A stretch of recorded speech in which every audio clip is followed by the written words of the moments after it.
Hey everyone, I'm Michael Baker with The Wealth Technique, where we help you build, protect, and transfer your wealth. In this video, we're talking about the recent Wall Street Journal article that was exploring the results from this survey done by NORC. And their name is a mouthful, but it stands for the Nonpartisan and Objective Research Organization at the University of Chicago.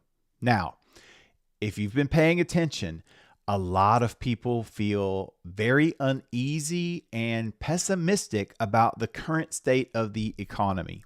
We've talked about that in other videos. I've got a video about recession and how to deal with things going on in recession. There are a lot of people that believe recession is coming, if not already here. So it is not unlikely to see survey results skew to the negative when people are asked about their financial future. A couple of things that really jumped out to me when I read this article with the Wall Street Journal was one, I think 44% of those people are not where they thought they would be. Now that is not a majority, but that is a lot. That is a large number of people that are feeling some dissatisfaction with their current financial state. The other thing that jumped out to me was a large amount of people are now starting to get a little bit sour when it comes to the value of a college education.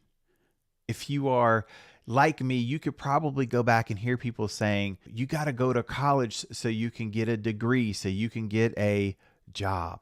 And that is the mantra that many people have bought into over and over again. But as we've started to see in recent years, the cost of higher education has skyrocketed. But people are starting to leave school and realize that they cannot get the type of employment that they need or earn the income they need to really pay these loans off and have a lifestyle. Now, I won't get into the debate of whether or not people are making poor choices with their education and degrees of focus. I believe that a lot of people are doing that, but that doesn't matter when they're asking people, are you still optimistic about college? There are a lot of people that are not feeling that way. Now, shout out to all my people that are in the trades, because if you've ever talked to me about education, I am a huge proponent of learning a skill, learning a trade. If in the last 2 years you've had to do any kind of work on your home, you understand that there are just not a lot of choices when it comes out there to people that can actually do stuff. And we'll leave that for another video, but don't be discouraged. If college is not for you, you can make a phenomenal living learning a skill, learning how to do a trade. And those people are desperate for workers. So don't think you have to go to college. That's not what I'm saying. I'm just talking about the survey and what the survey said. All right. So I talked about 3 things you can do. First of all, as a parent, let's get into the fact that if you're a loving parent, which I know you are, you want the best for your kids. Like, you want them to be safe. You want them to be loved. You want them to have good self-esteem. You want them to grow up in a world feeling that they can actually, they're competent, they're prepared, they're ready to go out and make their own way and become independent. That's what we want as parents, right? So what can we be doing to help them in that journey? One, whether you realize it or not, the first thing I want you to think about is, how are you being intentional about money with your kids? And the key word is intentional, because so much of what we learn about money and personal finance is actually absorbed. You may have heard the phrase, more is caught than taught. That's because if you're a parent, you know your kids hear and see everything, right? There are so many things that you didn't think they were listening to, but they were. There are so many things that you didn't think that they were watching, but they were. That stuff imprints on our children, and they grow up forming their own beliefs, watching what we do. So if we know that, then it is on us to be intentional and have those teachable moments when it comes to personal finance with our kids. The other week, I sat down with my kids, and listen, full disclosure, I did not really want to do this, but my daughter, she corners me and she says, "Hey, what is this about debt and the interest rates?" I don't know where it came from, but my daughter, she's very inquisitive. And once she gets on a line of questioning, she wants to know. So we sat there and we had a moment where I explained debt, borrowing, interest rates, how we pay back loans, how interest rates work. And it was a challenge for me because I'm trying to take a complex concept and distill it down to where not only my daughter can understand, but my 6-year-old son can understand because he was there too. Now, I know you might be thinking, oh my gosh, like I don't want to do that. But guys, if not you, then who? They don't teach this stuff in schools at the level that I think that they should, right? I know that there are personal finance courses out there. So don't come at me with, oh, they do this in school. This idea, and the way I've heard it phrased before, money is a language. So we are constantly learning about math. Math is a language. Literature, English, how do we form our own language?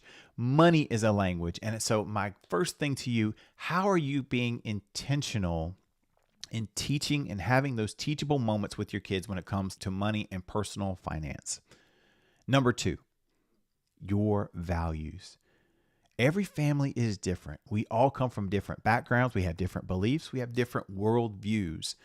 How are you working to instill those values into your children? For instance, are you generous? Do you believe in philanthropic efforts and acts of kindness and being generous and giving and donating? If you believe in those things, to what extent are you allowing your children to participate in those activities? Are you engaging them in the conversation? Are you helping them understand like who you give to, who you donate to, who you volunteer for, and why? Do you involve them in those efforts? Because whether you realize it or not, you are working to instill those same type of values into your kids. So that's a huge piece of it. It's not just like the techniques of what we do. It's also the why. Like, what is our motivation? What are our internal values that we are trying to instill in our kids? And are we actively doing that? The last thing, number 3, are you encouraging them when they start to look and find their own path? Are you encouraging them when they start to look around and start to form their own ideas and their own beliefs and their own values? Now, I know that may scare some people because the truth is your kids are going to be individuals, right? As much as we would like them to not date that boy or not date, that girl or not run with that group of friends, they're going to eventually come to the point where they have to start making their own choices. How are you working and walking alongside them in that? Because to me, one of the best things that a parent can do is be engaged in the lives of their kids, helping them like, hey, tell me why, tell me what was going through your mind when you decided to do that. Or what about that really resonates with you? Tell me more.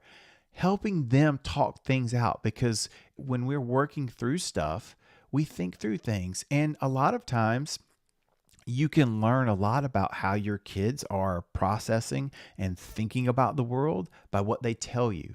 Now, I know that some kids don't want to talk, but the truth is that if we're working from an early age on, talking and conversation is what? It's one of those things that your family just does.